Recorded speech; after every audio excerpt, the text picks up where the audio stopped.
नमस्कार श्रद्धालुओं, आप सभी का हमारे चैनल तीर्थ वाहिनी में हार्दिक स्वागत है। आज हम बात करने जा रहे हैं भगवान सूर्य के विषय में। सनातन धर्म में जिन देवताओं की पूजा साक्षात रूप में की जाती है, उनमें भगवान सूर्य का स्थान सर्वोच्च है। वे प्रत्यक्ष देवता हैं, जिनके दर्शन हमें प्रतिदिन होते हैं। सूर्यदेव केवल प्रकाश के स्रोत ही नहीं, बल्कि जीवन, ऊर्जा, आरोग्य और आत्मबल के देवता हैं। आज के इस पावन वीडियो में हम जानेंगे सूर्यदेव का जन्म, उनकी अद्भुत कथाएं और सूर्यदेव की उपासना का महत्व। तो आइए भक्ति भाव से कथा आरंभ करते हैं। सोचिए, अगर प्रकाश न हो तो जीवन भी नहीं होगा। और हमारे इस जीवन के सबसे बड़े, सबसे प्रत्यक्ष स्रोत कौन है? सूर्यदेव। तो आज हम उन्हीं की दिव्य कथा के सुनहरे धागों को एक एक कर खोलेंगे। एक ऐसी कहानी जो सृष्टि की शुरुआत से लेकर आज तक हमारे जीवन को रोशन करती आई है। ये सिर्फ एक श्लोक नहीं है, ये सनातन दर्शन का सार है।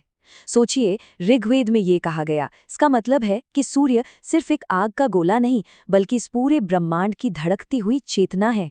वो आत्मा जिसके बिना सब कुछ सचमुच निर्जीव है। तो आज की हमारी ये चर्चा, ये सफर कैसे आगे बढ़ेगा?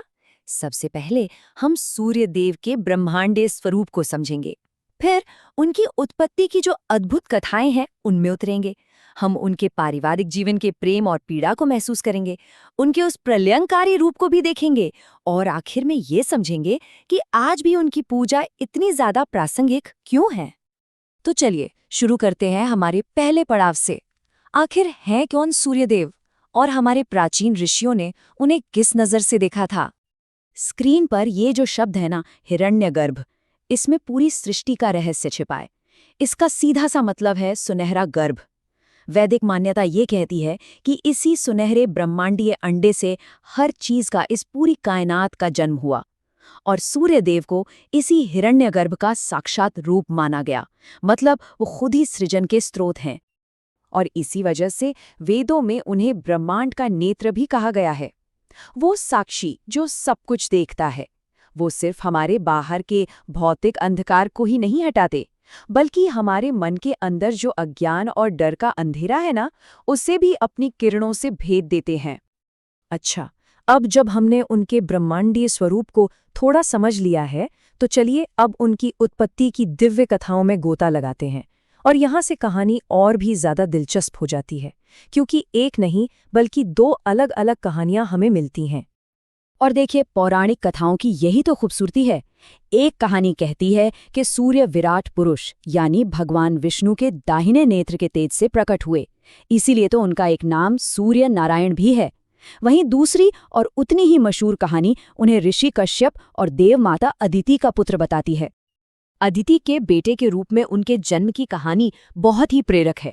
हुआ ये कि जब असुरों ने देवताओं को स्वर्ग से निकाल दिया, तब एक हारी हुई माँ अदिति ने सूर्य की इतनी कठोर तपस्या की कि खुद सूर्यदेव को उनके सामने आना पड़ा। अदिति ने उनसे अपने बेटे के रूप में जन्म लेकर देवताओं की रक्षा करने का वरदान मांगा और अदिति का पुत्र होने के नाते ही वो आदित्य कहलाए। उनका एक और बड़ा अनोखा नाम है मार्तंड। ये बना है मृत अंड या मातृ अंड से। कथा के मुताबिक अदिति ने गर्भ के तेज को एक निर्जीव से दिखने वाले अंडे के रूप में जन्म दिया, जिसका सबने मजाक उड़ाया। लेकिन जब उस अंडे से ऐसा असहनीय तेज निकला तो उसी से सूर्यदेव जन्मे और असुर तो उनके प्रताप से ही जलकर राख हो गए। तो अब ब्रह्मांड की विशालता से उतरकर सूर्यदेव के निजी जीवन की एक बेहद मार्मिक और थोड़ी जटिल कहानी में चलते हैं। ये कहानी है संज्ञा और छाया की, जो प्रेम, पीड़ा और पहचान के द्वंद्व को दिखाती है। जरा इस कहानी की परतों को देखिए। सूर्य की पत्नी है संज्ञा, जो उनके प्रचंड तेज को सह नहीं पाती और तपस्या करने के लिए उन्हें छोड़ जाती हैं।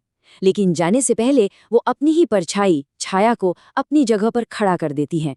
समय बीतता है और छाया अपने बच्चों को संज्ञा के बच्चों से ज्यादा प्यार करने लगती है। जब इस भेदभाव से दुखी होकर यम छाया को मारने के लिए पैर उठाते हैं, तो छाया उन्हें श्राप दे देती है। अब एक माँ का अपने बेटे के लिए इतना कठोर श्राप, ये सूर्यदेव के मन में शक पैदा कर देता है। जब सच खुलता है तो वो संज्ञा को ढूंढने निकलते हैं, जो एक घोड़ी का रूप ले चुकी होती हैं। सूर्य भी घोड़े का रूप धरते हैं और उनके पुनर्मिलन से जन्म होता है देवों के वैद्य अश्विनी कुमारों का, जो प्रकाश और जीवन देते हैं। क्या उनका कोई ऐसा रूप भी है जो ब्रह्मांड को कंपा दे? बिल्कुल। अब हम उस कथा की ओर बढ़ रहे हैं जब एक धर्म संकट की वजह से दो महाशक्तियां, भगवान शिव और सूर्यदेव, एक दूसरे के सामने आ गए थे। इस महायुद्ध की जो नींव थी वो रखी थी दो असुर भाइयों, माली और सुमाली ने। उन्होंने शिवजी की इतनी घोर तपस्या की कि उनसे अजय होने का वरदान पा लिया। अब जब इन वरदान पाए हुए असुरों ने सूर्यदेव को ललकारा तो सूर्य ने अपने तेज से उन्हें हराना शुरू कर दिया। यहाँ पर भगवान शिव धर्म संकट में पड़ गए। अपने भक्त को दिए वचन की रक्षा के लिए उन्हें मजबूरन युद्ध में उतरना पड़ा, और इस तरह धर्म की रक्षा के लिए दो देवता आमने सामने आ गए। उस भयंकर युद्ध में भगवान शिव ने अपने त्रिशूल से सूर्यदेव पर ऐसा प्रहार किया कि उनका शरीर चेतनाहीन होकर 3 टुकड़ों में टूट गया और पृथ्वी पर आ गिरा। और यहीं पर यह पौराणिक कथा, भूगोल और हमारी आस्था से जुड़कर अमर हो जाती है। मान्यता यह है भी सूर्यदेव के शरीर के वो 3 टुकड़े भारत में जिन 3 जगहों पर गिरे, वहीं आज भारत के 3 महान सूर्य मंदिर स्थापित है। ओडिशा का कोणार्क, बिहार का देवार्क और काशी का लौलार्क। तो इन प्राचीन कथाओं से निकलकर अब ये देखते हैं कि आज के युग में सूर्यदेव की उपासना और उनके प्रतीक हमारे जीवन को कैसे प्रभावित करते हैं। हम सब ने सूर्यदेव के 7 घोड़ों वाले रथ की तस्वीरें देखी हैं, है ना? पर ये सिर्फ 7 घोड़े नहीं हैं, ये ब्रह्मांड की 7 अलग अलग ऊर्जाओं के प्रतीक हैं, जो हफ्ते के 7 दिनों और हमारे शरीर के 7 चक्रों को भी दर्शाते हैं। आप देख सकते हैं कि हर घोड़े का नाम वैदिक छंदों पर है और हर एक जीवन के एक अलग पहलू जैसे ज्ञान, शक्ति, स्वास्थ्य का प्रतिनिधित्व करता है। और ये प्रतीक आज भी उतने ही जीवंत हैं। वास्तुशास्त्र में भी माना जाता है कि घर में 7 घोड़ों वाली सूर्य की तस्वीर लगाने से सकारात्मक ऊर्जा का संचार होता है, और अगर इसे सही दिशा में लगाया जाए तो ये करियर, स्वास्थ्य और समृद्धि को अपनी ओर खींच सकती है। ये संख्या है 12। सूर्यदेव के 12 मुख्य स्वरूप हैं जिन्हें द्वादश आदित्य कहते हैं। हर आदित्य साल के 1 महीने पर शासन करता है, जो समय के चक्र पर उनके पूरे नियंत्रण का प्रतीक है। और सूर्य उपासना का सबसे प्रसिद्ध और शक्तिशाली रूप वो है सूर्य नमस्कार। ये सिर्फ एक व्यायाम नहीं है, ये एक चलती फिरती प्रार्थना है।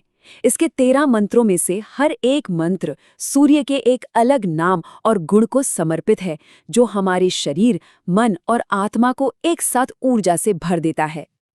तो इन सारी कथाओं, प्रतीकों और मान्यताओं के परे सूर्यदेव का जो असली सार है वो हमें क्या सिखाता है? हम अपने जीवन में इससे क्या ले सकते हैं?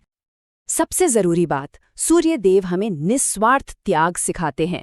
दूसरों को जीवन देने के लिए खुद लगातार जलते रहना। वो हमें सकारात्मकता की शक्ति दिखाते हैं कि प्रकाश की एक किरण भी कितने घने अंधकार को मिटा सकती है। वो हमें सिखाते हैं कर्तव्य, हर दिन बिना किसी शर्त के अपना प्रकाश फैलाने का अनुशासन। और सबसे बढ़कर वो हमें प्रेरणा देते हैं कि हम भी दूसरों के जीवन में प्रकाश का एक स्रोत बने। और हम इस एक आखिरी विचार के साथ इस यात्रा को समाप्त करते हैं। ऋग्वेद का ये महावाक्य कहता है, सत्य एक ही है, ज्ञानी उसे अलग अलग नामों से पुकारते हैं। सूर्यदेव की ये अलग अलग कथाएं हमें शायद यही याद दिलाती हैं कि उस एक परम सत्य तक पहुंचने के रास्ते अनेक हो सकते हैं, और हर रास्ता अपने आप में सुंदर और दिव्य है।